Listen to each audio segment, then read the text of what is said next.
Yeah. Let me see, just take a talk.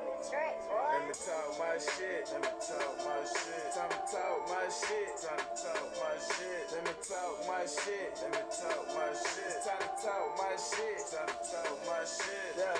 Pour a cup, roll the split at the kitchen table. Nigga, we be kicking shit at the kitchen table. You know every day lit at the kitchen table. You know every day lit at the kitchen table.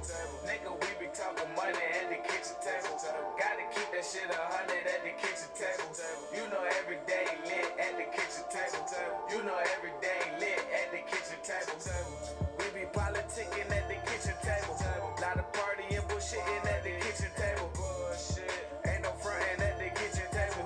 Can't kick it, you ain't bring nothing to the kitchen table. Roll a weed up and get high at the kitchen table. Good times, good vibes at the kitchen table.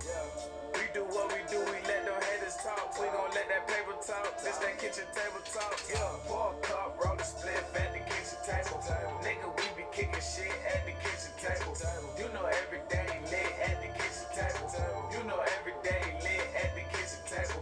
Nigga, we be talking money at the kitchen table. Gotta keep that shit 100 at the kitchen table. You know every day lit at the kitchen table. You know every day lit at the kitchen table.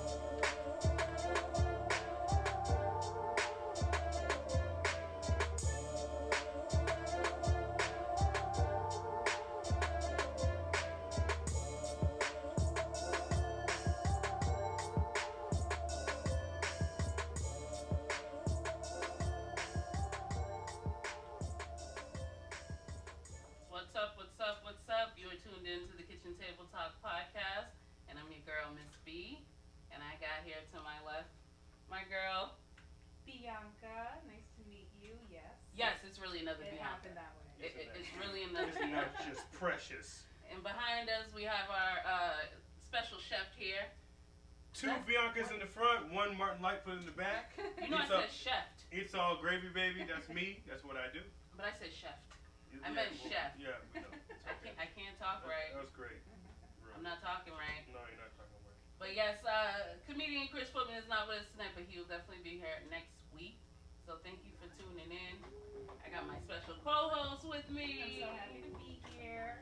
How long we been friends now? Definitely a decade. That's for sure. Yes. Because I've known you Yes. for almost 9 years, so. Yes. Yeah. Yeah. Damn, that went by Yeah. fast. I said once you've been friends for 10 years. Damn, y'all really old and everything. And we met at a job. Yeah. Like, they shout out my name. You know what I'm saying? But that job brought us together. It sure did bring us together. It did. Although we wouldn't care for it now. Better things.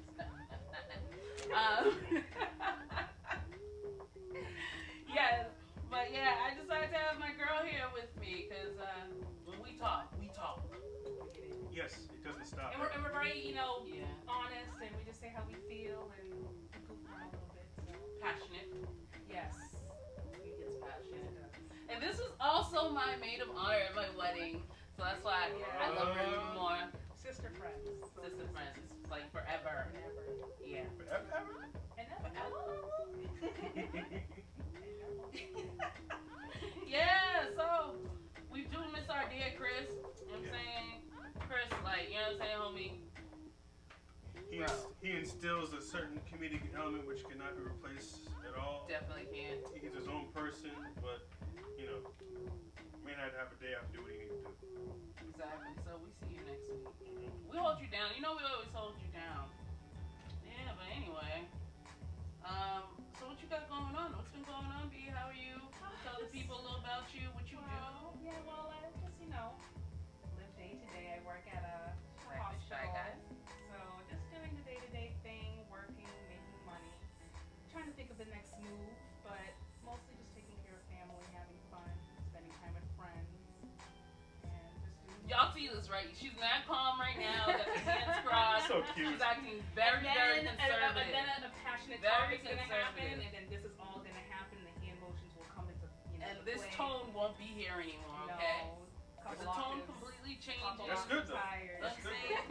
We haven't opened her up fully yet. You know what I'm saying? As soon as we Still get her getting my feet open, wet.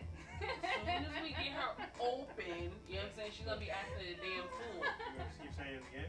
It's Open. As soon as we get her open. We're trying to go right now. Yeah, it's getting a little I can do it all night if you want me to. So might get All hurt. night Don't long. do that. Don't do that. Anywho, what you cooking, Martin? It smells good. I have some type of braised beef something with spinach and little corn, peppers, and that's all you're getting right now because I'm still in development. Surprise, surprise. Right now, though. Why you don't know now? Why can't I just do what I do? You do your thing, I bet, don't you? Don't you? Listen. These two. And these two. Oh, she already know how we get down. These two. That's all I'm gonna say. We're These pretty two. much like I think it is. What was I gonna say? We're pretty much like a couple that takes some getting used to because she knows we'll make you uncomfortable as shit. And they're very comfortable, just so we're clear. Extremely comfortable. We'll make you very In fact, they're uncomfortable in comfortable. the way, not uncomfortable to like say something inappropriate to you, No. but we're uncomfortable in the sense of like people don't get our humor, It's Correct. and so when he and I are going at each other, they're like, you get uncomfortable because you're No, around you're it, so and you're innocent to like, each other. oh shit, She said you saw they're about to get divorced, and And I'm like, no, this is how they love each other. yeah. Oh, Shar wants to know what's in the cup. something a rainbow drink that I made. A rainbow drink that you made. Rainbow It means is it's got some pretty. colors to it, so you know. It's basically some what? It's got some little flavored vodka, 2 juices, nothing fancy. Well, I haven't even tasted it. Tasted it. It's from Diddlyumptious. See how strong it is too. I'm It's not that strong, so that's why I get a little baby cut. Taste it. What's in it? He knows me well. Huh? I didn't hear what was in it. I'm sorry, I wasn't paying It attention. was honestly, let's see, it was just I was drinking this last week. This better not have a lot It's of vodka, mango, pineapple. You know how some people can disguise it. I'm a lightweight. Very. You ain't like girl. when it comes to drinking. I can't handle too much. Martin, I can't do this with you. I'll drink. I will not do this with you. I'll drink that much and I'm done. Happy, just like.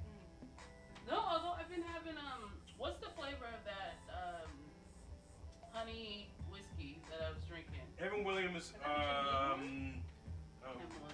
Evan Williams honey whiskey, whatever it is. Whiskey is. And I put it really in some nice. ginger ale, Yes. some Canada Dry ginger ale It together. has to be Canada Dry ginger ale. Yeah. That's No, the only can we- Although I'm a thing. Schweppes Can we girl. hold on. Oh, B. Before we get off the Canada Dry, can we get into the fact that y'all really think that has some type of medicinal quality that's gonna make you better? Cause it's just a big pile of soda. Okay, Well- so yeah, is Have that you black? It's a black thing. Have you seen the Definitely. ingredient list? It's really not. It's soda, guys. It's soda. Sorry. That little bit. We got hope in It's that a little little bit of ginger. I'm just gonna say. I mean, that little bit of ginger that's in there. We got a It's little like bit of hope in there. 0.2%. Thank you. I know, but we got a little bit of hope in that. Listen, a little ginger All will I'm go a saying, long way. anytime Put some- I've had ginger ale, Put some ginger in your food. You only need a tiny bit, and it goes a long way. absolutely. So how much ginger, real, actual, genuine ginger do you think is in Schweppes ginger ale? Because if you really were trying to do it, you get a little like ginger extract and dollop They it in your drink. squeezed out the ginger juice. Listen, they put enough ginger to make it work, and that's all I need to know. However, I am blessed that, my parents are foreign descent and can make some really strong ginger tea if needed. Sorry, Yeah, I don't can dig question that. that. I can dig that. But, I don't know. No, ginger works. Char's right. Don't question it. Like, you just. Oh, sorry, guys.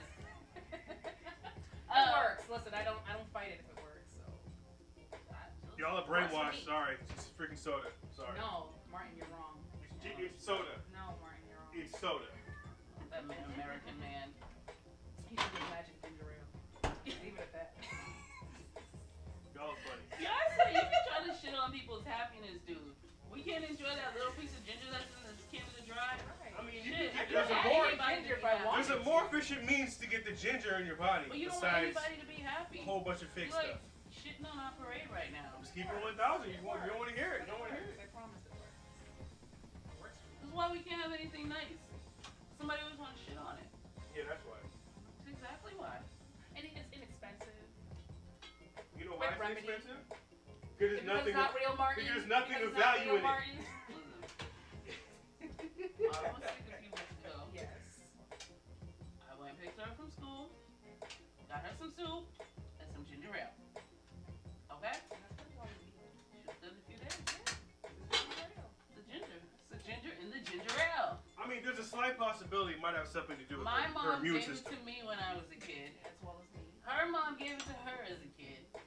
Her mom's Here we like, are. We're sitting before you today.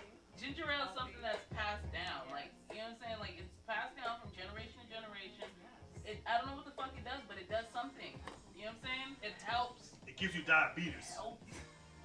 It's diabetes in a can with ginger. That's what they give the diet one. Because the diet Who? one, No. No one's diet ever once. drank. I've never had it. No one is going out the It way was to an accident, legitimately though. get I the didn't diet think one. It was bad. I don't I've need tasted anything. diet soda before. No. And It's not worth it. I No don't. one has, sweetie. No one has been sick and intentionally got the diet one. It's not. well, I remember when I went to McDonald's, right? When I worked at McDonald's as a teenager, and people would come in, and there was one lady. She would come in and she would just always order like 6 drinks, And a diet soda. never any food. Oh, man. It was weird, and her kids played sports, but I'm I like, should just buy them back. So that was her substitute beverage. There'd be Gatorade, Diet Pepsis, or maybe it was Diet Coke. I don't think McDonald's did Pepsi. No, Diet Cokes, root beer.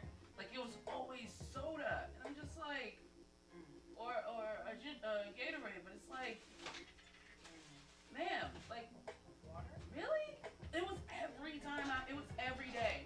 Every day? Everybody knew her for that. And sometimes she'd switch it up and get a little Coke instead of Diet Coke. Get a little fancy on us. Right. Oh, shit. Oh, But we would know when she was coming through the drive-thru because she always ordered So, drinks, never anything. I would assume based on that she never had drinks at home. I mean, she keeps McDonald's Right. every day for Right. beverages. And now that I think about it, like, do you guys not have anything to drink at home? Don't you know you can buy bottles of Powerade and You know what I see a Diet lot? Coke? You know I see a lot of my corporate job. So people in their mind, they don't want to keep those kind of things in their house because they think they'll drink it more. So what they literally will do is go to the vending machine and buy $6, meaning 6 bottles of 20-ounce Pepsi throughout the day, without, as opposed to getting the 12-pack and bringing it in because they don't want to drink too much. Because they think they're not drinking a whole lot. I see it all the time. And that's more I see it money directly anyway. all You the know how time. much soda and beverages you can buy if you add that all up for buying individual. That's what I'm saying, especially if you're eating it if you're drinking it every single day. I mean, you're not really achieving your goal. No, no, you're not. Now you're Not just at all. spending more money. Correct. You're making it an Absolutely. expensive habit. That's only like $6 beverages. It's essentially That's ridiculous. the same damn lie about the ginger ale that they tell themselves about not drinking Pepsi. Whatever, hater. Just gonna put that out there, guys. Just comparison. Well, I don't know about that. you know, I'm still trying to wrap my head around the whole, like, I feel 2 different ways about the gun laws. I do believe people should have the right to bear arms, but I don't think that certain weapons should be able to get in people's hands. Especially with that whole, like, I got a kid. I'd be lying if I say, like, something happening at school hasn't crossed my mind at least, a couple times. It's not something that I constantly think about or worry about, but also, too, that's when it happens, when people least expect it. And so with what happened in Florida, like, that shit brought me back to high school. Because when I was in high school, like, it wasn't an attack, but it was just, I won't lie, I kind of enjoyed it. The fire alarm would constantly be pulled. And I went to Westie, and Westie's a huge school. Want to say it's around maybe almost 1,000 students. Don't quote me on that, but it's a big school. And people used to pull the fire alarm solely to go outside and fight. They even have people come from that don't even go to the school come there, and it'd be a planned thing, and they'd fight. Like, okay, it's the craziest thing. And so for me, when I look at stuff like these attacks happening, and I'm just like, yo, I didn't have anything whatever. I don't want to be involved in that shit. But like, I think about it and I'm like, damn, we thought that was so cool back in the day. Like, I used to just love that opportunity of like getting out of class, getting out of a test. One time it was full 3 times in 1 hour. But what were you getting out of class? What would you actually be doing that you were enjoying? Not being in class. Not being in class. So just the opportunity to talk to everyone? You've evacuated almost 1,000 students. You know how long, then you guys have to wait for the fire department to come. And you know where Westy was. You have to wait for the fire department to come. Then the fire department has to go in and inspect the entire school, which is pretty damn big, or check the alarms. And then you have to bring all those students back in. You know how long that shit takes? Like, it's not that easy. And so that's where it was like, you already missed half an hour every time that happens, if not more. So it's basically just to talk shit, bullshit, waste time. Right. Basically. You could miss a whole class. Yeah, easily. A whole period. And you said it happened 3 times in 1 hour. 3 times in 1 hour one time. I would've It was went on a Friday. I remember that. I went home after that. It was after lunch. So, you know. You don't want to do anything after lunch anyway. And the thing is if you try to leave, they're not going to stop you. It's like, because most of the people there are grown. They can sign themselves out of school anyway. Right. But they're also not going to stop you because most of them are like, I don't get paid enough for that shit. That's right. Because it wasn't the greatest school. So they're like, oh, bye. I just fail you. Yeah. That's all it was. And so and people didn't care. I don't even know how I made it out. Did But you ever do anyway, that? do what? Leave? Yeah. During the fire alarm? Yeah. Yeah. Did you come back? No. Shit, the day's Feels almost like over I'm out. anyway. The day is I didn't almost have those over. privileges. There was nothing exciting happening in my high school. But so let me just say, let me just tell you about this experience before I talk about the the tragic shit. So I remember one time, right? What? What the fuck just happened? Segue. We used to go smoke weed in the graveyard, right? Because Out of all places. the school is next to the cemetery. So we would a lot of us during lunch would go smoke weed in the cemetery. Come back high and smell like it? Yeah. And the teacher would be like, hey, what's up? Yeah, Yeah. but they were so used to it that they just like whatever. And then one time, I remember this so vividly, and I wish she was watching right now. I have a friend. One time, She tagging right now? I know, right? Damn, I can't remember her name on Facebook. Okay, so she's not much of a friend. I'm gonna share the clip with her. So anyway, it was a bunch of us who went to smoke together. Like you go to that graveyard, to the cemetery, and it's like mad people, different groups, smoking everywhere, right? Oh, man. The cemetery. Bad. This is bad. The cemetery though? Yeah. Because it was. Is that why you like cemeteries now? If you look, no, I don't care. If you look in, I don't know if you've ever seen Westie before. It's on VFW Parkway, and it's all trees and like wooded area, and so it's very naturey and all that shit.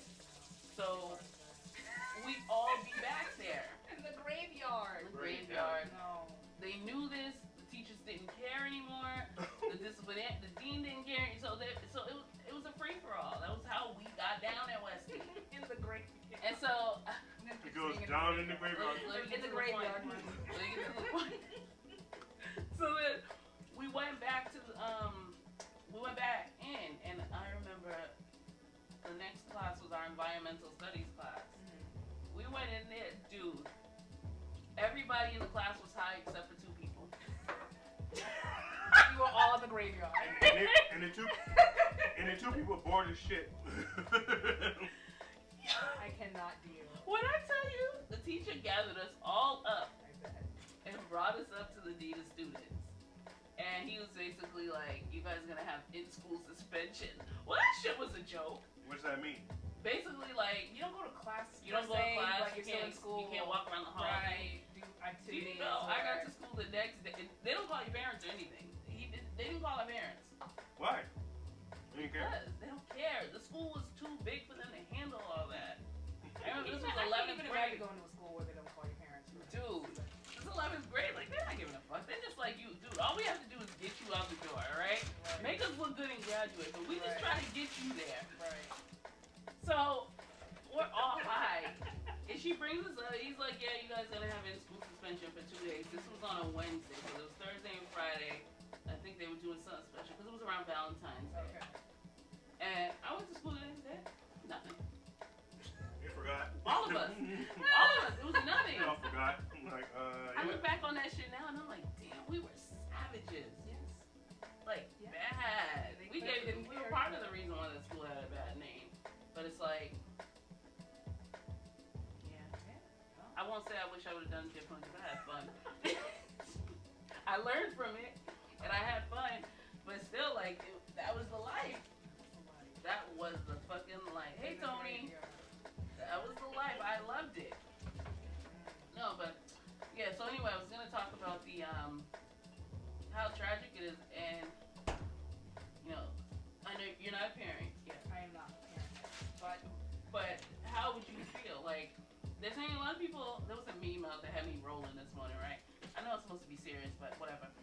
It was basically, it said something about how y'all gonna try to homeschool y'all kids when most of y'all can't even spell right. It was so long, those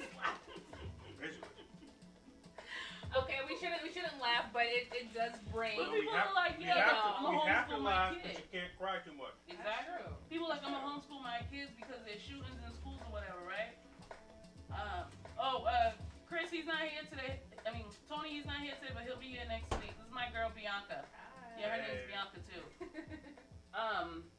Yeah, like, I don't think homeschooling is the answer just because you're afraid of your kid being safe. There's a larger issue at hand, and it's just the first to accept that this is a problem. Yeah. We're not accepting that this is a problem overall. So, the fact that it's so commonplace, and it was horrible because the shock wore off in, I think, like a minute. Like, oh my God, 17 people. And I was like, okay. And within an hour, I had moved on. Literally, I just, went about my work day. I did whatever I had to do. And I said, that's a problem. That I can just move on to the next task and not even think about it because it's that commonplace. Like, most of the people have been saying, we're going to pray about it. We're going to ask God for some prayers. But we're not going to do anything about it. What are we going to do about it? Yeah, I'm saying, like, it's a bigger thing where, did he have an AR rifle? AR-15. AR-15. And why does he have an AR-15? Well, that goes back to the laws here. So it's so easy to obtain arms and ammunition here. I know people can go on websites and obtain ammunition and arms without even any problems at all. Licensing, all of that doesn't really go into effect when you go online. They're not really verifying you are who you really say you are. And they go into people's homes, they have stockpiles. Just like a candy store of ammunition and arms. And how did this person obtain all of this? So why does someone need, in my personal opinion, again, if you bear arms, that's fine. But to have that many, and to have an automatic or semi-automatic, I don't see the need to have access to those kind of weapons. I just don't. What were you saying, Myron? So this goes with along the lines of regulating and controlling things in general in the United States, right? You get the alcohol, you got the weed, whatever have you. Right. To be kind of direct about it and not take too much time, I think the gun laws, there should be some type of complete across the board federal level regulations for gun laws. But you can't treat it like how they're trying to treat it some ways with like marijuana laws and stuff like that. It has to be sort of a state by state basis in some ways. Yeah. Specifically because different states have different things they're doing with guns. Like, southern states, whatever have you, they have like, you can walk around with a gun and walk around outside because they do hunting and all that stuff. A whole shotgun, you walk around the mall with it, it's whatever, because that's just what they do. Now, if you go to Massachusetts and do that, they're going to evacuate the freaking mall. Yeah. You know what I'm saying? So you can't just say across the board they're not supposed to be in the guns, blah, blah, blah, blah, because, Constitution, right to bear arms, blah, blah, blah. But at the same time, trying to have this conversation with someone who just had their kid killed, they're not going to be understanding of the situation whatsoever, which is completely understandable. But again, how do you regulate things universally for the background checks, for all that stuff, and how do you regulate it in a way that's better state by state, so that these things are not so easy to get? Because And we went from, if you remember, we went from terrorist attacks and being scared of terrorists to being scared of these people who are doing these crimes. And regardless whether you like it or not, whether you agree with it or not, it's usually just a whole bunch of white people. Yep. Those kind of things are just done by a whole bunch of white people. It's not Bin Laden and these people. It's not terrorists. All that shit. No. All that shit happened for like a good decade. Now it's the time of people just getting guns and shooting stuff very easily. And hey, you can take it as a racist statement and not. It's actually what's happening. I mean, it's almost impossible not to factor in race, the intersection of race, gender, and class, and all of those factors into what is happening. I mean, plain as day, I don't know if they were Muslim or brown. That's what I was about to say. There would be legislation passed. People would be like, listen, make sure we get that death penalty in there. You know what I'm saying? Because his black ass, he knew what he was doing when he did it. But then it's like, oh, it's the white kid, it's mental health. Correct. Like, that's the first thing everyone runs to. It's mental health. Yes. No! Sometimes it's just not mental health. Yes. Or, even if it is mental health, have that same compassion for a minority. Correct. You know what I'm saying? Immediately, if it's someone who's Hispanic, it's, go back to their country. Correct. Or they're not American, and all that shit. Deport them. They shouldn't be here. If they weren't in this country, that shit wouldn't happen. Or if it's someone black, it's like, oh, kill him. You know what I'm saying? Like, that's the problem that I have, too. Like, there's just so many different levels to this, different layers to this shit that we could keep on unpeeling. Like, it's a tragic event that shouldn't have happened. And it's unfortunately, it's gonna continue to happen. Correct. It's been happening. Correct. I feel like they need to get much more strict gun laws in different places. And I feel like a 19-year-old should not be able to get an AR-15. And the fact that also, I know that the FBI knew days prior, it's just disheartening to know that at any moment in time in America, at any time, college campus, high school campus, as we saw right here in Rhode Island, an elementary school campus, that you could send a child to school, your brother, your sister, the teachers, it's the staff, and not see them when they come home. And the fact that kids keep dying, and that's not and I look at it broadly, children. If children dying does not affect you, what will affect you at this point? Kids just keep dying. Sandy Hook. And no one feels moved enough, or no one is brave enough to say, okay, we need to sit down and draw from scratch. What needs to be done here? Because if we can't protect our children, what do we have? These are our children. These are the people who will step into our shoes and take over and continue the world. And if we can't protect our children, then what do we have? And what's sad about this is the fact that, and I don't say this with joy, but the fact that this problem is going to continue for another 15 years. Specifically because the roots behind the gun laws not changing and the whole NRA situation are based on people who will not be around after 15 years from now. That's true. So after 15 years, you see a whole bunch of stuff changing. That's very true. So we can try to do what we want to do. We should try to make it happen before then. But the reality is that may or may not happen because people. You have to remember, people who are 15 years, people who are in the 60s and 70s and 80s, they grew up in a different time, a different environment than what we were used to. So to them, what they feel is necessary. Now, I also saw, speaking of things you see on Facebook, I saw a video or picture of like a 1800s musket placed next to an AR-15 rifle. And so the same gun laws and all that stuff were in place with the 1800 musket, which shoots, one round per minute. And the same laws are put next to the one that shoots 100 rounds a minute. You have to reform those kind of things in several ways to be looked at in different ways and judged a certain way, because it's a different situation. It's not the same thing. But now the laws are still the same. It hasn't changed. Correct. And that is definitely part of the problem. I mean, at a point in this country, of course, the right to bear arms had different meanings. You literally had to protect your person and your family. So, absolutely, at that time, the right to bear arms is necessary to protect your person, to protect your interests, your wealth. Your property. At that time, your property, whatever form of wealth money, And I'll say land, this. goods, whatever it may be. But like you said, as time passes, you need to reform.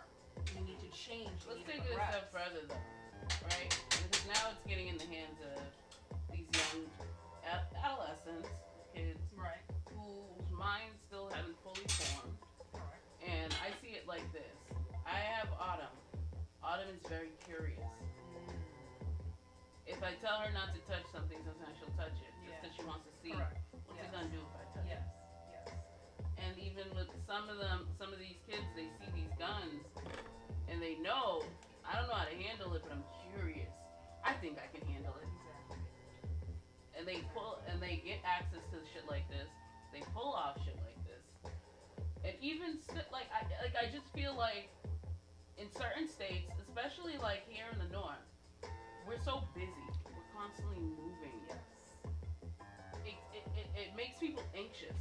Mm-hmm. We move at such a fast pace. Mm-hmm. That's why a lot more people in the South are much more relaxed. Yes, they are. Here, we're just always so fast paced and we're getting anxious because we gotta worry about time, we gotta get this, we gotta get that, and we have so much to do. Mm-hmm. But in other places, people are much more relaxed. And I feel like even with the young kids too, that affects them because they're anxious. They're like, oh, I want to grow up fast. I want to grow up fast. Like, look at this. They're exposed to so much. Yes. And they're getting access to guns and shit. But I feel like up here, the gun laws, or even some places in the South, need to be much more strict as far as age. Absolutely. I think a lot of the southern states, our minds are okay. I think they could still be up to 14 or so and still be able to. See, the thing is, what you have to realize with that, I can't say this thing, what you have to realize, right? A lot of stuff starts differently and earlier in the South.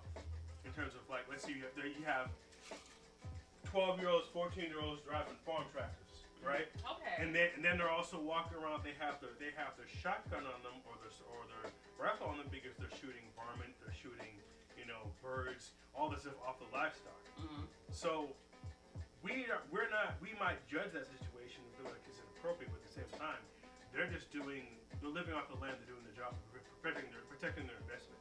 You know what I'm saying? Mm-hmm. So yeah, we like, why would a 14-year-old, why would an 18-year-old have to have a gun, blah blah blah? But they have the rifle to shoot stuff off their property, which is defending their crop or livestock. So when we have these discussions, we have to remember that. That's all I'm saying.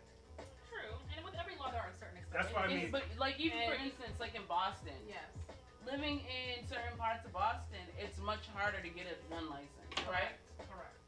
That's what I feel like it should be. Just like you said, Martin, I feel it should be regulated state by state. Yeah. But I also feel like it should be more like the way Boston is, where, in certain areas especially, and I hate to say this, but this is the truth, it should be much harder to be able to obtain a license. It sucks, but even still, there are like, the young kids are still getting access to it, the young boys, especially in the city. Like, we hear about it all of the time. Shit, I remember being in high school and, let me shut up. But also, The too, statute of limitations is passed. if we're going to Don't worry piggyback about off Shut my Martin, ass up. but think of it like also a junior operator's license. Mhm. If it's necessary for someone under the age of 18, for whatever reason, to operate a gun, just the way they're very stringent, they have repercussions, there are limits. Mm-hmm. Same thing. It's all about regulation. If you're willing to regulate, you can find a way. So drivers under 18 have certain rules that apply to them. Well, yeah. Then same thing for people who have arms under 18. You have a certain restriction, or you're monitored more. Mhm. They may have drop-by Yep. visits to make sure that your arms are locked and protected and that you're being responsible about it. It's just the willingness to go that extra mile. Yeah. Because like I said, if you're not willing, Yeah, this like- must be a regular occurrence, which is. But just playing devil's advocate about it, right? Right. So obviously, most people would agree that people do not need a child or even adult may have a need or use Yes. for a rifle, Yes. high caliber, whatever have you. Correct. But most people would disagree and say that there's no need whatsoever to have like a military type weapon, automatic, whether it be a grenade launcher or assault rifle, whatever have you. But let's say you're that guy who just has a hobby with guns, you were in the military, probably trained to have it. You happen to collect guns, you happen to have 20 assault rifles, whatever have you, because you're probably trained to what you do. How do you approach that situation? Do you tell the Army veteran who's fought and almost died for his country that he can't have his rifles anymore? I don't know. I get. But Now, again, is there a specific need? to... There's no need for it. I understand there's no need for it. I'm not Right, going to argue there that. are hobbies. But at the same time, again, just being devil's advocate, there's a lot of people. There's a lot of people who really have. Like, I'm interested in guns, honestly. Mm-hmm. I don't own a gun and I don't need to have a gun. But Right. if it was easy for me to get one, I probably have one right now, just for the case that I found them interesting. Me too. Right. You know what I mean? But it's not for everybody. But there's, do I have a need to get an assault rifle? Hell no, and I probably wouldn't do it. But there's other situations where you're properly trained, understand whatever have you, and it may be appropriate for you to have one. So how do you approach that? Is it right? Is it wrong? Is it supposed to be a limit of how many rifles you can have? You know what I mean? Mm-hmm. Especially someone who's actually been in the military. And Well, actually I mean, understands. I think there should be a limit. I mean, I don't know why you need 50 plus, You don't even want it. 100 plus guns. And that's okay. That's Well, depending on where you are, right. you know. Some But people shoot as a true. hobby. That's true. Yeah. The bigger problem is that people who shouldn't have them are using them the wrong way. Or get access Yeah. via the people who are supposed to know better. Mm-hmm. So that's the other problem too. So once you own a weapon, you should be held responsible for that weapon. Mm-hmm. The whereabouts of that weapon, if you should sell that weapon illegally, you are responsible once you take possession of that weapon. Unfortunately, with certain rights come responsibilities, and I think we want all the rights of owning weapons Yeah. and no responsibility that Mhm. comes with owning the weapon. It can kill someone. Yeah. Period. Not a coin collection or any other type of hobby. There can be violent repercussions for this hobby. So Very. there has to be responsibilities, and you have to be held accountable, Mm-hmm. like it or not. And once we accept that, maybe we can have a discussion going forward. Laws based on will that. change Yeah. because white men doing the shooting. Of course. So But when it's a white guy doing the shooting, the thing is it becomes it's a mental health thing. and he's always innocent until proven guilty. Yeah. Yeah. So that's the He's other. always just a suspect. correct. Always And a brought in suspect. as a suspect and given that reasonable doubt. But if he's black Yeah. or a minority, Yes. period, it's a whole other story. Oh, but don't let their last name sound too foreign. Don't let the last name sound too foreign. Jump, yeah. You already know Because the right that and just that's ups going the in. ante Oh, yeah. for the freaking people who are like, Mhm. oh, immigration reform, and it becomes, oh, let's talk about immigration reform instead. Like, I'm sorry, I believe more Americans commit crimes than immigrants. Now, Just for the simple fear of that's being a blanket immigrant. statement because a lot of you talking about immigrants in their Violent place, crimes. their place of origin or over here. Here. Here. Fair enough, but a lot of more crimes that you don't know about happen in their place of origin. Oh, no, but I'm saying when they come here. Right. They're Okay. too afraid to get in trouble here. Most of them. Niggas don't want to get sent. They don't want to That's get the sent whole. back. That's exactly the point. More Depending on what's Americans being done. commit violent crimes than foreigners. Yeah. I'm not saying foreigners don't, but that's just what it is. Hey, Ori.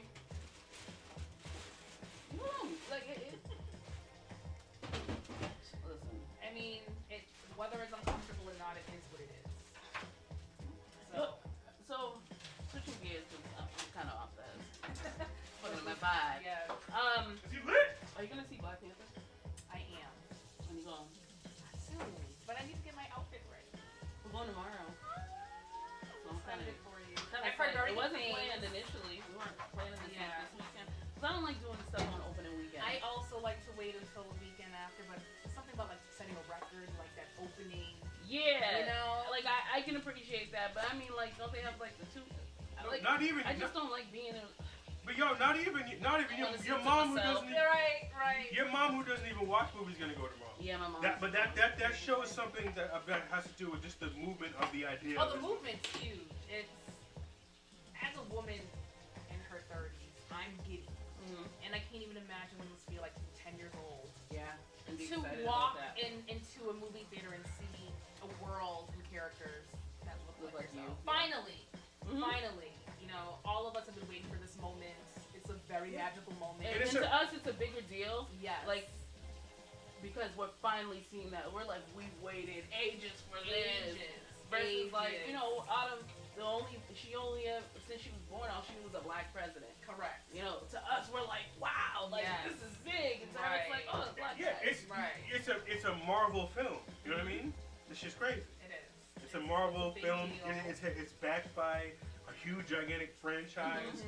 It's based on characters that are already heavily rooted and have been already put in the movie already, just building off of that. Right, and it's not just a whole bunch of new unknown niggas out here. No, and I think it's a momentous occasion.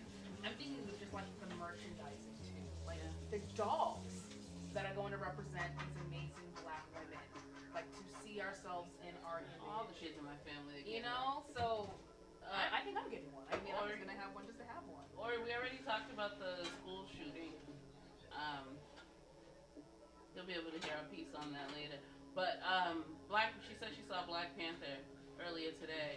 I can't wait to see it. Don't spoil it. Don't spoil it, Ori. Don't do that. Just tell us it was good and we should see it. That's it. That's all I need to know. I'm thinking of my outfit. My younger brother saw it. Del saw it. Oh, he did? He did. He liked it? He did. And that's all I needed to tell me. Like, did you like it? He's like, yes. Shawty didn't see it? Not yet. She asked me.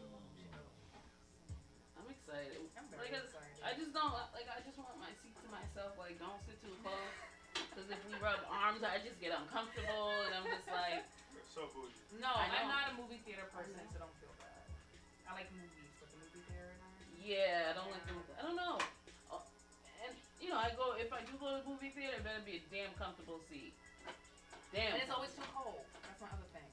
Why am I going to the... They do that to keep you awake, but that shit don't work for me. Y'all sound real petty. I'm just putting it out there. Y'all sound petty as shit right now. Has to be right theater. Has to be right temperature. You can't be touching me. Yes. Y'all need to cut the shit, all right? Y'all some bougie ass people. Sometimes I feel like I need to bring a blanket in there. Like, it's so cold. I know. I bring a Fucking hoodie. women, I know that.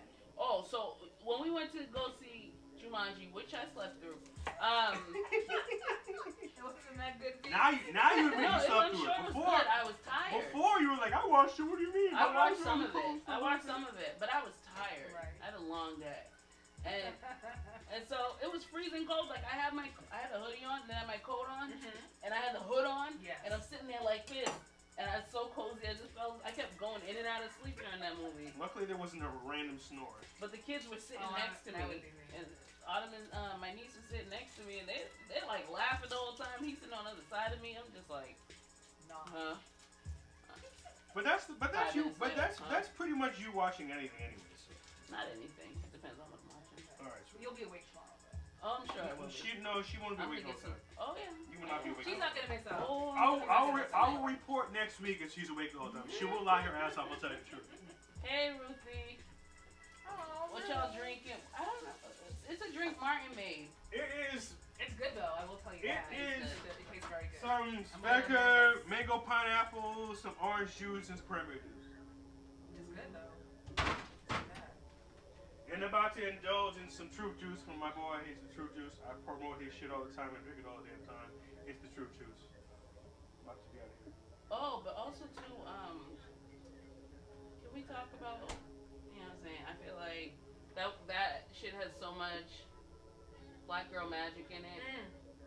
What exactly does that mean, by the way? Black women. Black girl magic is the ability to be yourself unapologetically. Move through the world in a way, knowing we have the obstacles in front of us, but we make it happen anyway. When you see the endurance of a black woman and what she's able to accomplish because of that, instead of that, it is magic. I don't know many people who face that kind of adversity and make the magic happen the way I see black women make it happen every day. From my mother to people's moms, everyone, shout out to your moms, shout out moms. Your siblings, what black women are able to do. Make $1 out of 15 cents and see it happen. It's just that magic to persevere, to keep going, to be great with all that's stacked against you. And still make it happen. Yep. And still be great. That's black girl magic. Yeah, bro, when's your book coming out? I know, right? I was about to say, I'll have some memoirs. I feel mad inspired right now. I feel like I should better myself in some part. I feel like I need to reevaluate my Basically, right now, I'm going to say I feel like I ain't shit. Yeah, why you gotta sound so smart all the time? I was saying goddamn intelligent ass women saying intelligent stuff. Y'all making me look bad. I'm like, damn, I thought I was kind of cool too. I think also with women comes a topic people don't like to talk about, which is colorism. And the melanin on that Essex cover when I saw it. I said, my God. Your entire life was happening. I don't know I've ever seen anything like that in print in front of me. Like to see 4 melanated, beautiful women. I was like, my God, this is 2018, huh? Finally, we're there. It took a while, we got there. But it's beautiful to see that the merchandising and like the dolls that'll be made in that image for. And the thing is, I think it's important for all girls to play with these dolls. Yes, as a black woman, the impact of having these dolls for our young black girls is huge. Yes. But I think it's important for everyone and every little girl to play with these dolls and to see the representation of all women in all types of beauty. Because, I mean, granted, we didn't have much of a choice, but I played with all dolls growing up. I had a little bit of everything, you know, and that's what my mother did because we all come in different shades and tones, and that's just the world. And now they're making them dolls thick now, honey.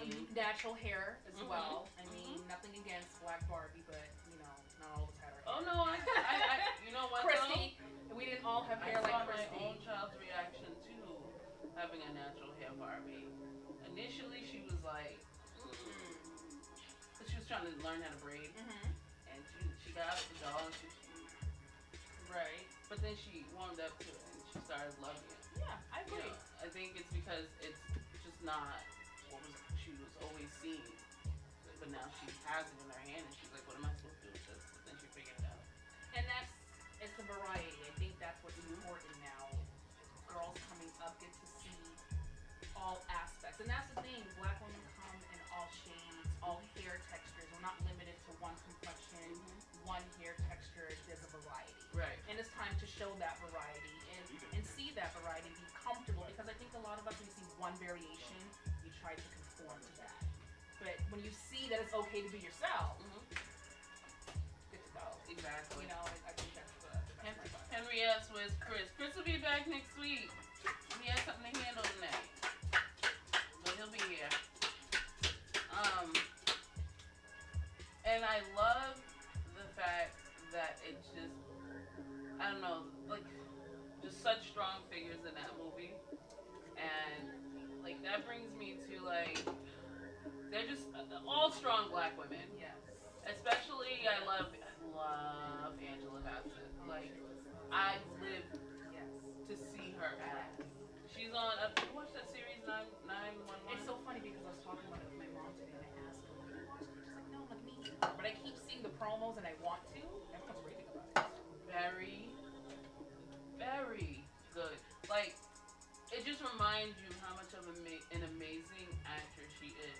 And how, she's so beautiful. The thing is, so beautiful. She's very versatile. Like, even when she did the American Horror Story, it's just, every time you think you can imagine her in a role or seeing her in a different light, she surprises you. Yeah. And that's someone who's really in control of their craft, because that's a true artist of their craft. She's an actress and she can give you almost anything. And in 911, I think she's the, is she captain or lieutenant of the police department? I won't give away too much. Oh, really? But in the show, she's an assertive woman, right?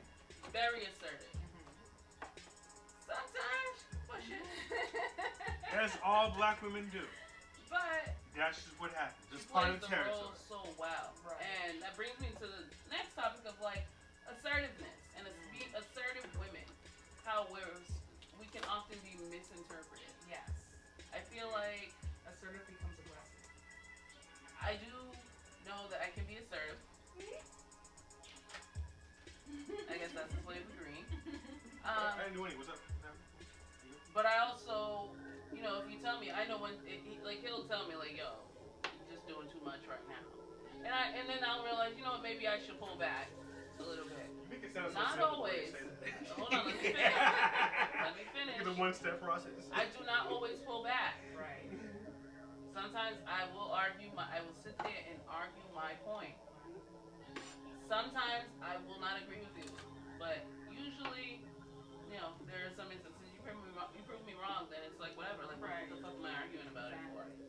But I do feel like it takes from me, it takes a strong man to be with an assertive woman. Amen. Absolutely. Good Lord. pause for that moment. You know what I'm saying? I have to recuperate from the statement you just said. I have to feel the moment. You can't just breeze past that shit because I'm out here. Okay, I'm the only guy in here. I'm strong enough to handle that. And guess what? It's worthy because y'all are awesome anyways. Moving on. It does. And but I do have a question for you guys, though. yes. With all this talk about a strong black woman, right? What constitutes a weak black woman, and do you have an example of one? I never thought about that. Because no one likes to talk about it. No, We out here on the kitchen table talk. We gonna push that button. We gotta talk about who's weak and who's not there, and what that means. No one wants to bring that up.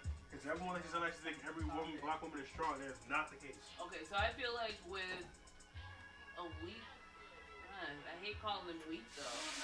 I don't want to classify every woman that is in that vulnerable position as weak. Vulnerability is not weakness though. Yeah, but you're classifying them two together. So I don't want to say that there are some women who show weakness, but I don't want to say that all of them are like that intentionally. Right. I feel like sometimes it's psychological. Yes, that may happen that way. So do you? I mean, if you're talking about the women who I guess have a history or repetition of a certain behavior that displays weakness, I guess fine. But I still think there's something underneath that's deeper that causes that type of particular behavior. There is a reason I would say that she's a weak, if we want to use that word, black woman. See, I think that's a very, it's not an inaccurate statement, but it's also a very, understandably so, overly prideful statement. Because if you were having the same conversation regarding white women, you would have no problem saying there's weak white women. And you wouldn't be saying, well, there's some deeply rooted, because some people just built that way. I get what you're saying. You know what I'm saying? You don't want to say it. I know you want. You know why I don't want to say that. I think partially for me is because I feel like black women in so many ways we already have it.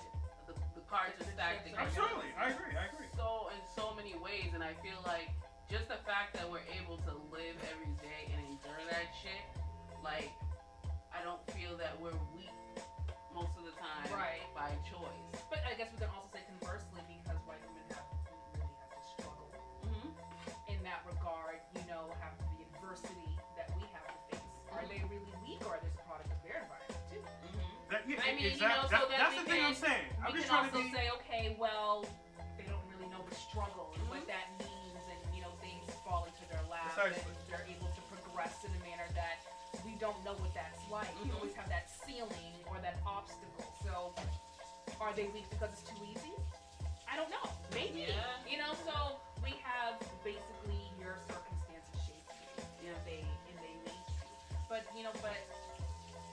I guess it might be more of an admiration aspect when you talk about the struggle of black women because of that. Like I said, because of those chips, because of those obstacles, and she's still able to emerge on top and be successful and, quote unquote, make her dreams come true. I guess that's more admirable because you know what it took for her to get there. Yeah.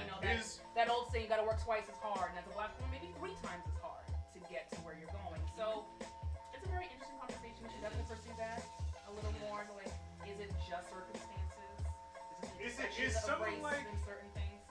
But is someone like Omarosa a strong or weak black woman? I feel like she is an opportunistic woman that portrays herself as being strong, and I feel like eventually the curtains will fall. That's how I feel about her. My argument with certain situations, to be contrary or maybe agreeing with what you're saying, is there's some people who are built stronger or weaker than others. Black women had more difficulty, generally speaking, so just existing, you become with the inner strength more than others, right?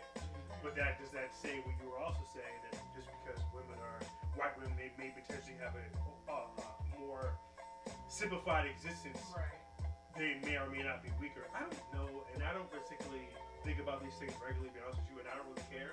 But I do know that some people are built stronger, more resilient, more resourceful internally than others.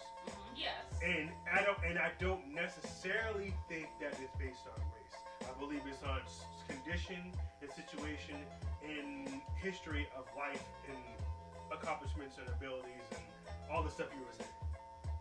I would think environment. I'm not going to rule environment because you tend to mold yourself after what you see or accept what you accept because you thought that was acceptable in your environment growing up from day-to-day life. So that's also another question. If you are in a home where you see your mother is strong-willed and you know she puts her foot down, she's able to have a constructive conversation with your father and make things happen, then that's something that's normal. Right, and you're going to emulate in certain things like that. And if you have a mother figure or a mother who you may see she doesn't stand up for herself that much, she gets taken advantage of by your father or the other men who enter her life. You know, she may make excuses as to why she's there to accept that behavior. You know, like I said, it can go either way because people in that environment can go one of two ways. Right. It's usually easier to repeat than to deviate, unfortunately. So environment is huge, you know, and a lot of the times we don't realize that we are a product of our environment, and it's easier to become a product of your environment and detach from that environment. So this is definitely multifaceted, multi-tiered, and we can't ignore we can't ignore the racial element too, but does personality play a part? Are people predisposed to be more forgiving, so therefore they're easy to be taken advantage of? Are people naturally less tolerant? No. So they're not going to let anyone walk all over them like ever. You know, once that first pushback happens, they're not letting it happen. So we can delve into this in a lot of different ways, but I guess if we go back to the strong black woman adage and saying and everything like that, I don't think anyone who lives in this country can argue or disagree that black women face obstacles that no one else has to. We are expected, therefore, because we face these obstacles, to be strong. And I think that also adds another layer to black women that we can't show weakness. I was telling you know, like we have to maintain that foundation. Like that's what almost is expected of us. The black woman is the rock. I was speaking to a friend yesterday, and she's white, and I said to her, I said, you know, it's interesting to me how you can have. You ever work? Well, it's happened. You work in an environment where it's you and it's white people. It's a white woman also. You watch a white woman say whatever the fuck she wants to say to people, or do what she wants, right? But you know, if that was your black ass, that shit wouldn't fly. Like immediately, you're seen as either being an aggressor, like you're just. Immediately, they're gonna find a reason to say something to you, and I feel like in a lot of ways, you know what I'm saying, white women have that white privilege over black women. They also have that privilege comes from being the individual, because every time they walk into a room, they get to be just themselves. But every time I walk into a room, I have to carry the weight of every black woman on top of my shoulders. I now represent black women instead of Bianca. Yeah. Which is the only person that I'm supposed to represent, but I don't have that privilege of just being Bianca and being like, unless you're not smiling enough, they're gonna be like, oh, she's a bitch. Oh, she was rude. Oh, she was this. I don't know, she could be like that. No, maybe she's just unacceptable. Maybe she's just fucking assertive. How about that? Maybe she's just fucking assertive. And that's okay. Like, or not okay. Like, that's what the name is. Maybe she's just fucking assertive. That's it. Like that down by fuck around. Forget it. But when you stand your ground, when you don't smile, when you know what you want, assertive becomes aggressive. And like I said, then you become the angry black woman or the aggressive black woman. And meanwhile, the white woman back you can assert herself in whatever opinion she wants to, and that's just her being her. You know, she gets to be a bitch by herself. She gets to be nice by herself. She's a tiger. She gets to represent herself. But once we disagree and what do you expect, you know, and then it becomes a whole actually contributing everything to the group. So I don't think there is any workplace that a black woman has worked where she hasn't experienced this. It's a lot more commonplace than maybe they're willing to admit. I think I've been at a job and I have been asked, oh, why aren't you smiling? What's the matter? Why can't I just have a rest? What is there to be smiling about if Maybe they just wanted to see your Kool-Aid smile. Fucking smile. She know why I said that. Oh, she's angry. She's angry. No, I just don't feel like talking. Yeah. I'm entitled Especially if to... it's before my time to start working. Don't talk to me. I'm in the building. Don't talk to me before my time. Why do you look like that? I look like that because you fucking talk to me before I start working. Can I help you? And they don't get that. But let you say that shit, right? Oh, she's being mean. She's being a bitch. She's aggressive. She's this. She's that. And meanwhile, they're not hearing what you're saying. Exactly. They're not hearing anything that's coming out of your mouth. Mm-hmm. All they have is a picture of you because you're a black woman and you're just spitting out anger. Mm-hmm. They're not even listening to what you're saying. So, again, these are things we have to deal with. These are things we know we are going to deal with. Daily basis. It's nothing new. And you just roll with the punches, unfortunately. You know who I love though? Like, I don't know her personally, but I just love the way she wears her blackness. Where is her blackness? I like that. And she's just, you can tell she's just, and like I said, I don't know her, but I get assertive vibes from her. Bazoma St. John, she is the chief brand officer at Uber. Yes. The article came out about her. Yes. Just beautiful. Like, she's just, and she's bad fucking ass. And I love her even more because, like, she handles her shit. She's a mom. Like, you constantly see her traveling. Well, what about her, though? I don't know what you're talking about, so what about her? I just love the fact that she's a black businesswoman that holds a very high position in Uber. Like, you understand how important having a chief brand officer is. Like, it's very important. Very important. Major to the brand. Very important. I mean, she's setting the tone. She sets the tone. Like, she has a daughter. Like, she's a single mom, but she does it. Like, she's just fucking doing it, and I fucking love her.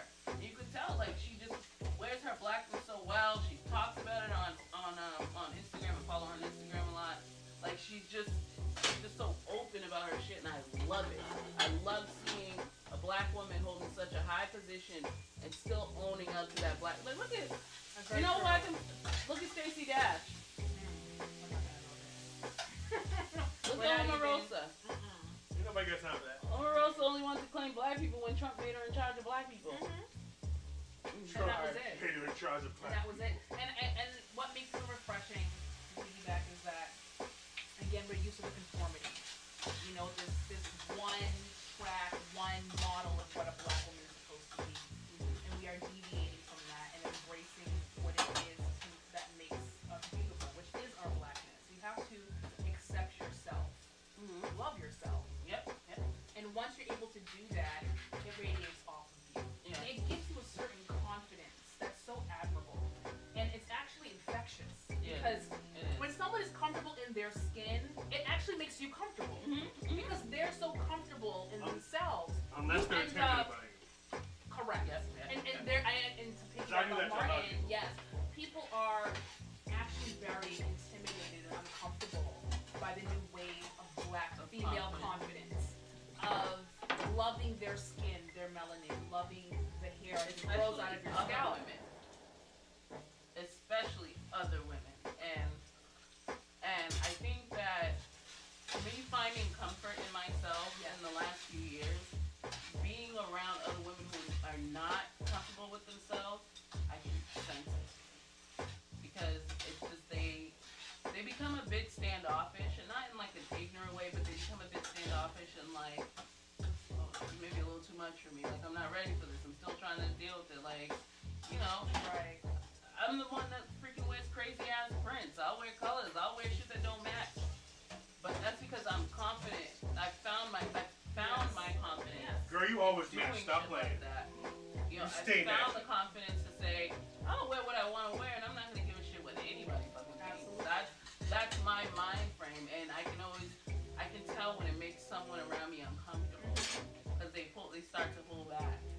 I remember we're so steeped in the whole natural movement now that we really realize that I don't even think a decade ago was like this. I don't even think it was a decade ago because I went natural, I believe, 2010, and then it was still very new. I think only at the time like Miss Jessie's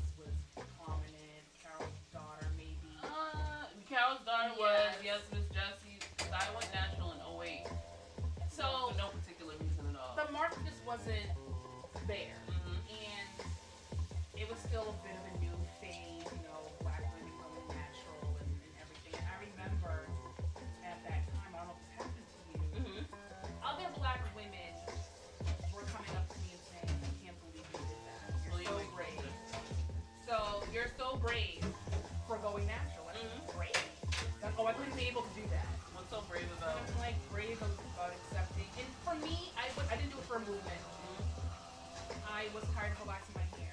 I hated the fact that I was tied to the salon.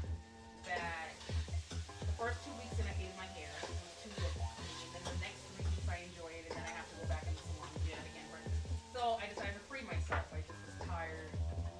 Tired of that consistency and all of that. So I cut it off. And it was difficult in the beginning because the stylist said you weren't accustomed to it. They wanted to do all kinds of things to your hair, and just let it be. So it was hard. Get my wash and set. I gotta go. Get my wash and set. It was hard. Get my curlers in. Put me under the dryer and let me go. That's I don't it. have time for all this other bullshit. That's how I felt about soap. That's why I stopped getting her. That's why I stopped going to the salon.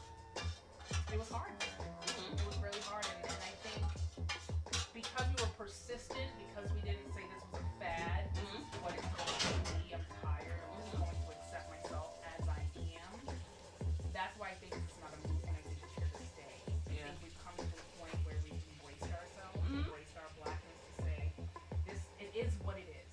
And I'm going to love all of it. This person's on TV, they rocking their hair all like me. Oh shit, girl, I see you. Like, kind of like, you know, when you like, I see you.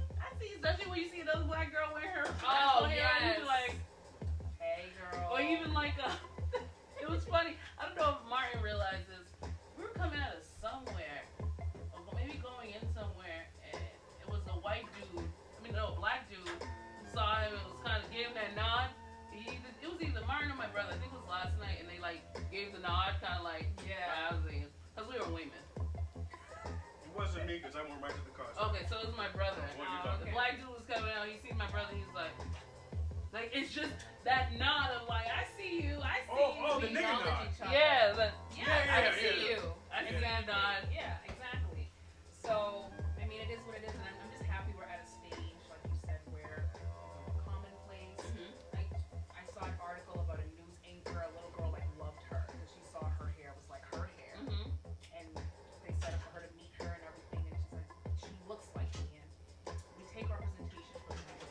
And those who have been represented don't know what it feels like. Like opening a Cosmo when you were 17, you automatically knew there were certain sections you needed to turn to because you knew it wasn't going to address you. You just knew. It was a waste of your time to even turn to that section because if I turn to the beauty section, there are no beauty tips that Bianca can follow. There are no hair tips or products that I can use that you're recommending to me. So automatically knowing going in that you are buying things that you can't even consume or enjoy, these are the normalcies that we've accepted being black in this country.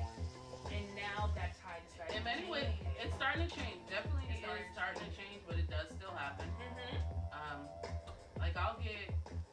Like I signed up for, I had certain subscriptions with like makeup. And so I would get samples of stuff or like sometimes they send the full size stuff. They'll send me like concealer where it's like supposed to be their darkest shade and I'm like, nah fam, that ain't gonna work. Or even the hair product samples where oh my god. I don't use dry shampoo. Nothing against dry shampoo, but not all of us can use dry shampoo. So getting a dry shampoo sample. It's like, fam, you made me fill out this entire whole ass survey, right?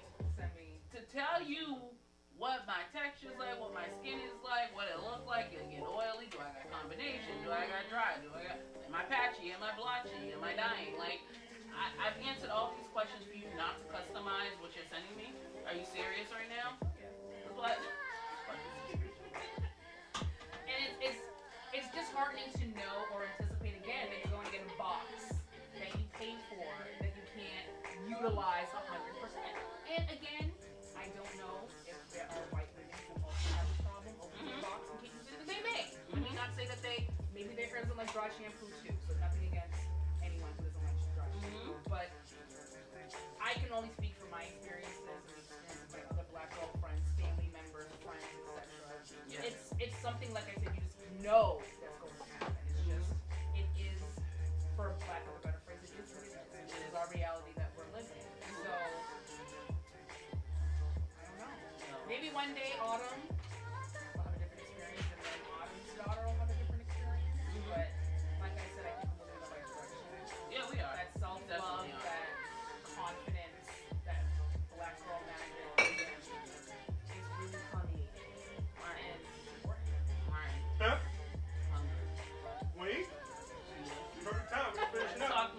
into my jerky, bro. Put your pockets up and you've been hungry, girl. Nah, I wasn't hungry like that before. Give me about 5 minutes. I got Worked up an appetite. 5 minutes. Particular. I'm hungry now. No, but what you were saying is right, though. I do. It took Autumn a while to embrace her natural hair. You know what I'm saying? But hold on. But what is? So y'all, what is natural hair? Because a lot of women, including yourself, will call it natural hair, but you have a whole bunch of weave in there and all kinds of shit. I call natural hair. Because I'm confused as hell. The hair that grows out of your scalp as is. And then that becomes a problem because within the natural community there are conflicts and arguments about what is natural hair. Yeah. Is natural hair still natural? Is it well, that's what I'm still saying. color your hair? Are you still natural? And certain things like that. Well, I think it's changing your hair texture. I think it all depends on how you define it. I think this goes back to that whole topic of, I talked about this last year, body positivity. We all define it very differently. Absolutely. As far as natural hair, I think we all many of us define it very differently. Because if you dye your hair, suddenly you're not natural. Right. You know, if you straighten your hair, not even with the relaxer, like if you Yes, use it's blow dry. you're not natural. You're not Like, natural. for me, I think natural hair is just, you know, having the hair and loving the hair that you have.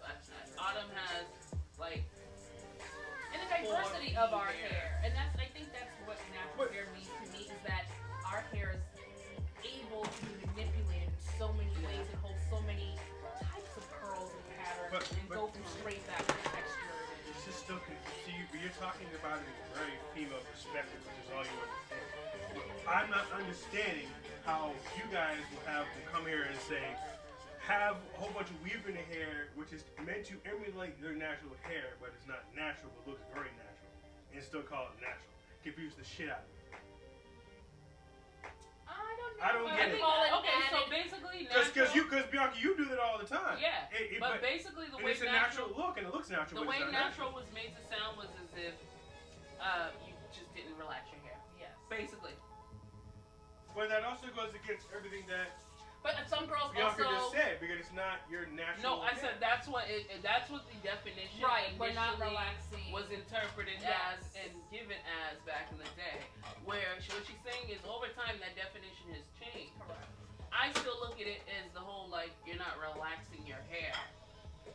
But it doesn't mean that I can't put a weave or crochet braids if I want to change my look or protect my hair. Mm-hmm. Well, again, pardon me for not understanding. I'm not a woman, so when I hear natural hair, some women disagree with me though. Like another woman can say, "Well, Bianca, I don't agree with your definition of what you say natural hair is," and that's the whole, I think, point of this topic is that within the natural hair community, everyone defines what being natural is different.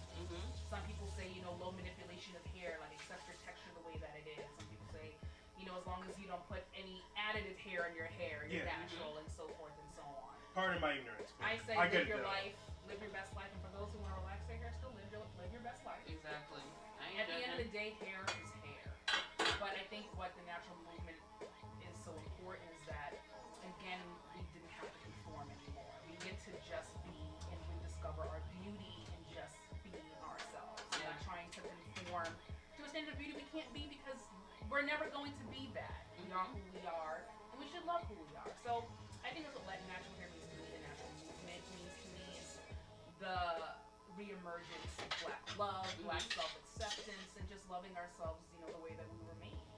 It's not that deep if I want to wear crochet braids today and if I want to take my hair out tomorrow. Exactly. I just don't feel like it goes that deep in my personal opinion. So, well, let me this again, because a lot of the shit y'all do makes sense to yourself. It doesn't make sense to me.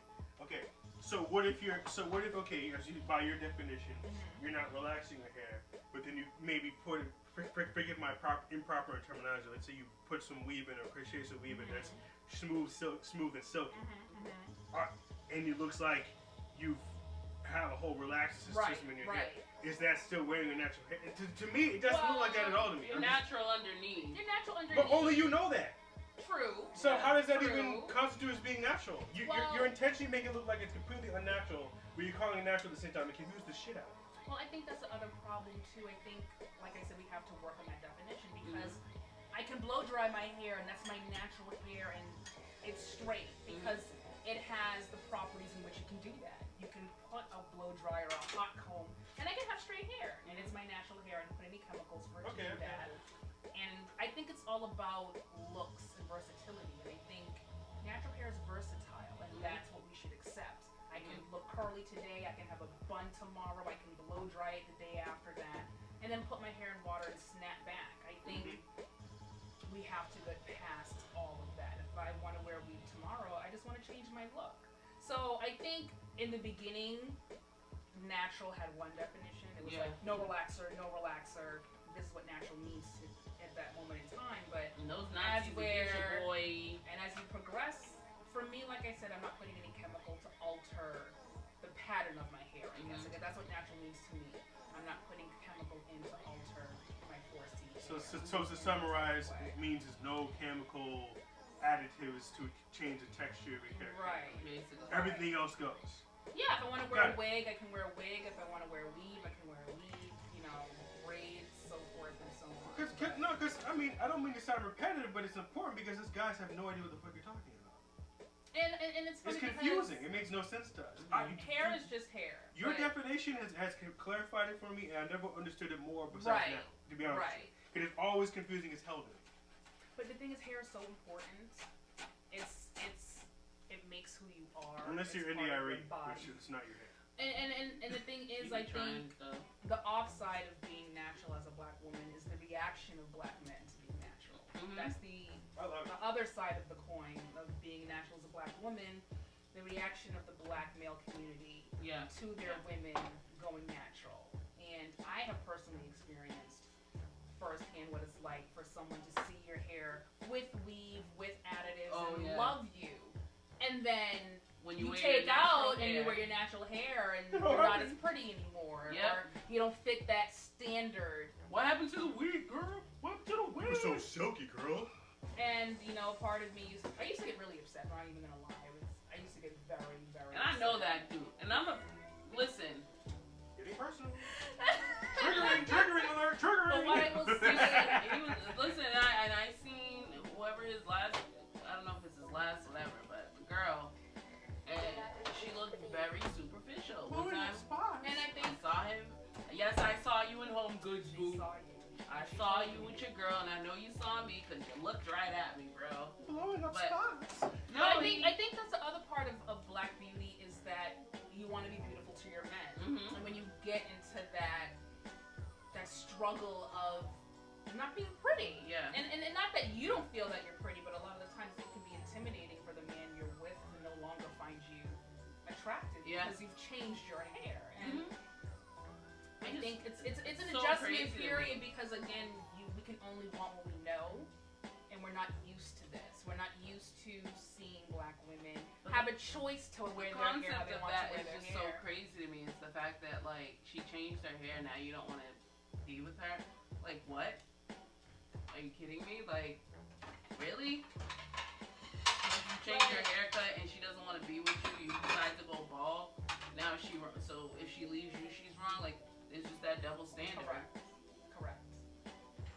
I don't like no weave. I don't want to go on next. It's a rediscovery. I think it's literally a rediscovery of black beauty. Again, we've been socialized to, and black men have seen the black women in their family always getting relaxers and going to the salon and putting in weaves and putting in braids. You know what's interesting about that though? The black men also have been oriented in this culture that this is what black women do. You get relaxers, you get weaves, you get all of these things, but again, I also think we forget that a lot of these practices are rooted in Anglo beauty ideals. And again, you can't be something that you are not. My hair, and not saying that people don't have different textures, but again, I'm not gonna come out with bone straight hair. I'm not born like that. I'm not going to wake up like that. And we have to again relearn our own ideals of beauty because again, we've always been basing it upon something else that we will never be able to do. You know, it's never going to happen. My nose is going to be the way that it's going to be. My texture is going to be the way that it's going to be. I really can't. I'm gonna be black as do anything to change it. And we have to, like I said, it's all about self-love. It's relearning to love ourselves as we are and see that beauty and what's happening. You just made me realize something though. Because your statement saying how black women, black men have always seen their women in around them, well, the hair salon, get it straight and all that stuff. See, me, I prefer the natural because the only time that I saw women getting their hair straightened and all that stuff that you talk about is when I started dealing with black women. Because I grew up opposite of that. I didn't see that growing up. Okay. So it's interesting that you make that statement because my particular situation, I guess I feel opposite about the stigma about natural hair that black men have because I didn't grow up like that. That's true. And again, you know, for the black men who had those influences of seeing natural hair or accepting that beauty, that's great. Like even for example, my father, he's from that era when he met my mother. That was the 70s. You know, the movement was there then. So I remember when I went natural, he was actually very supportive. You know, very supportive, and he actually prefers my hair in a fro more than anything else, even more than braids, anything. He doesn't like all the additives. He's a simple guy, and all he wants is the afro. And I think that also is a fact because that's how you met my mom. Low afro, you know, nothing, you know, big deal like that. So I am lucky in that regard that my father was used to that beauty ideal, embraced it, loved it, you know, that kind of a thing. Will you? Ooh. Well, we're getting ready to eat. You guys know how that part goes. But before we do, I know. I just wanted to let y'all know about something that's going on in Boston on February 22nd. It is the Fashionscape of Boston, presented by Mayor Walsh's Black History Month Committee, Black History Month celebration. So it is it's this coming Thursday, February 22nd from 7 p.m. to 9 p.m. at the Bruce C. Bowling Municipal Building, 2300 Washington Street in Roxbury. And you can register online. Google that shit, guys, because I'm not about to say that whole thing right now. She's not about to talk anymore. I'm very hungry. Celebrating the African diaspora through fashion while supporting small business entrepreneurship, showcasing designers, vendors, music, art, food, and more. There will be designers in there such as I Am Creole. I believe the name is backwards, Bella Rosa, but it's Asor. Yeah, you said enough. Yeah, I did. For the record, you said enough. You just to name a few of the designers, Claude Rochelle. Some of these designers are Haitian. I know of them, but it's put on by the city of Boston. So feel free to check it out if you are in the Boston area between 7 and 9 p.m. on February 22nd. And also shout out to Burley from Belle Monique Magazines. If you have not heard of Belle Magazine, you are missing out. Yes, you are. You can find them on Instagram. It is a magazine that is uplifting Black women and entrepreneurship. You definitely should check them out. She's having an editorial party next Sunday for her next few magazine cover models. So we will be going to that. Yes. So I am looking forward to that. So shout out to Burley for that one. And shout out to the whole Belle Magazine team. Because I know I've met a few of them. I know one of them personally. And good women. Good women supporting women. Yes. And that's important. So we're gonna dig in. Okay, yeah. Can we have a slightly weakened Black women moment so the guy can take to the forefront for a moment? Because I know two Biancas who are strong, y'all. Okay, it's cool. You make your point, but chill for a second. Let me do my thing. Okay. So in front of you, you have braised steak tips. Braising meaning you kind of boil, but you're completely covered with liquid, about 3/4 away. Braised in some beef stock with peppers, onions, dill, parsley, and what is it that was different? Not a lot of things are different, but the basic key of it is to brown the meat up real good beforehand, because that's how good the flavor is. Girl, I'm struggling. And then make it happen. I don't know how but somehow, guys, be careful. my lovely wife tends to miss her gigantic mouth when she's eating. It's huge, but somehow. I'm trying to be proper, so I'll make them. I'm gonna just kind of. Y'all don't know. See what I'm saying? I hate when he gets. It's okay, but you still. I don't want you to swallow yourself in front of everyone. Your mouth is not big. How do you miss it though? It's like. Too much goddamn It's like work falling. with It's like pasta. Really, it's like throwing food down the black hole and still missing it. Where the fuck you get this thick ass pasta from? Mad thick. Shit, I can't even get through the shit. I mean, if it's too much, if it's too thick for you, I can take it away from you. It won't wrap around my fork. You're not supposed to wrap it. You're supposed to stab it like you always do. I know, Stab it. then I gotta cut it.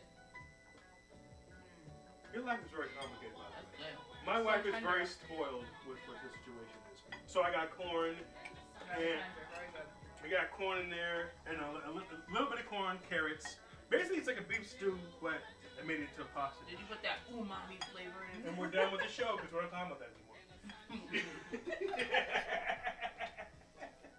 This is Dumb. delicious, just so y'all know. It is. Because You put carrots in there. so tender. I just definitely say Very, carrots, very but you're too busy talking to me. I know. It's okay. Well, you guys, thank you for tuning in to the Kitchen Table Talk podcast with me, Ms. B, my girl, Bianca. Thank you for having me. No problem. Anytime, girl. Girl. Thank you for coming last minute. I called her at the last minute. Yep. And She also, wasn't doing nothing. Mr. It's All Gravy Baby. I knew you were cooking. Looking forward to having my co-host back next week, comedian Chris Footman. He also has, he'll be a CIAA weekend, March 3rd, but also on March 17th, he will be in a comedy show in South Carolina. He'll talk more about that when he comes back. But we would like to thank you again for tuning in, and make sure you tune in next week. Follow us on Instagram, YouTube, and make sure you like the Facebook page, kind of. Yeah, Instagram, It's All Gravy Baby. Facebook, It's All Gravy Baby. Kitchen Table Talk with a weird ass spelling on Facebook. Without an I. You know what I'm saying? Spell kitchen without an I. And we're on YouTube, but it's literally impossible to find us. So follow the link on our website page on Facebook because you will not find us if you look for us. I want to pig out, guys. I gotta go. Okay, Bye. bye.